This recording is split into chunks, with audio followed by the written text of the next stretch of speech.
Morning, everybody. Glad to have you here today. Thank you for joining me. If you want to follow along, we will be in the letter to Second Peter, Second Peter chapter number 2, beginning in verse number 7.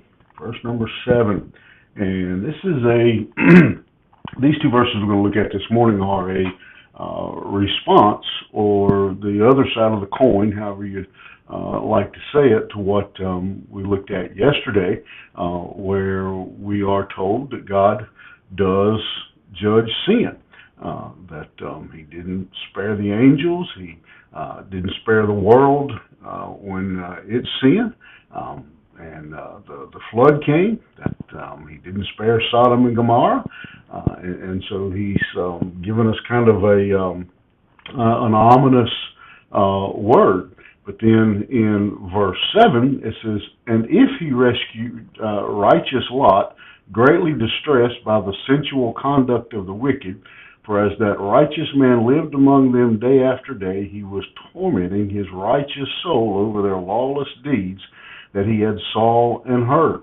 That the Lord knows how to rescue the godly from trials, and to keep the unrighteous under punishment until the day of judgment."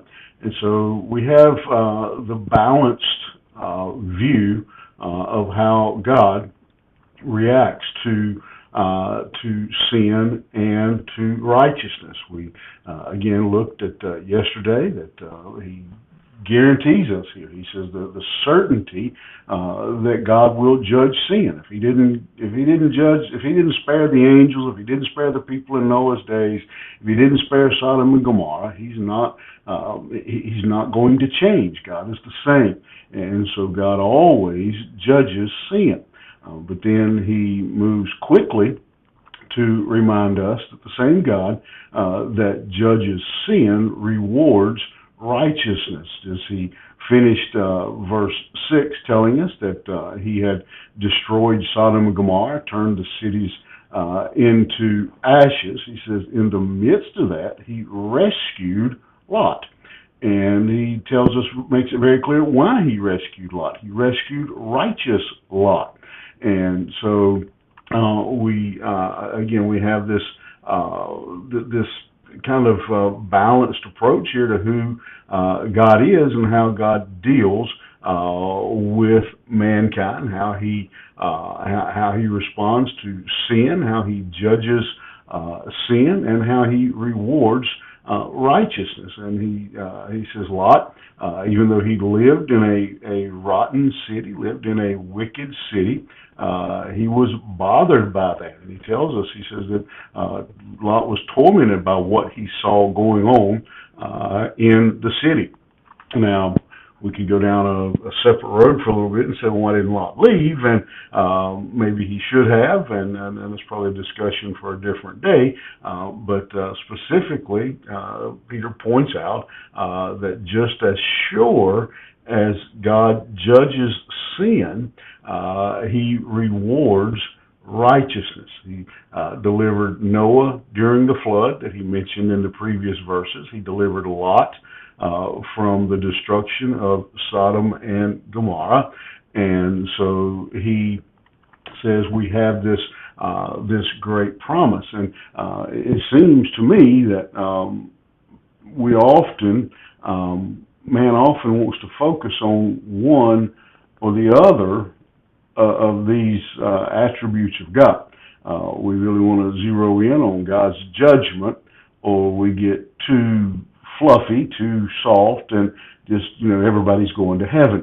And I think Peter presents for us a balanced here view of God. God most certainly judges sin, and He most certainly rewards righteousness. And so you have both sides here. You don't, again, to hear some people talk, it seems like everybody around us is, they're all lost and destined for hell. Other people, it seems like, God's this great, big, loving, pat everybody on the head and tell them you try again next time, God, and everybody's going to heaven. When Peter says no, he says unrighteousness will be judged, and righteousness will be rewarded. You'll notice, second of all, that there's no middle ground. It's either the judgment of the unrighteous or the reward of the righteous. The unrighteous are judged, the righteous are rewarded, and no middle ground, no other option. And so, again, just some good verses for us to keep in mind, to keep a balanced perspective of God, and again recognize that whether it's regardless, again we see angels, the world around Noah, Sodom and Gomorrah, unrighteousness gets judged. And Lot, even though he was living in an unrighteous world, he was living in a wicked place. Because of his righteousness, God rescued him.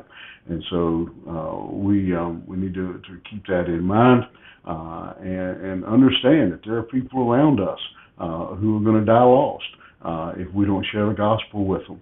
And if you know Christ, then you have the promise of the reward that he talks about here, and no middle ground.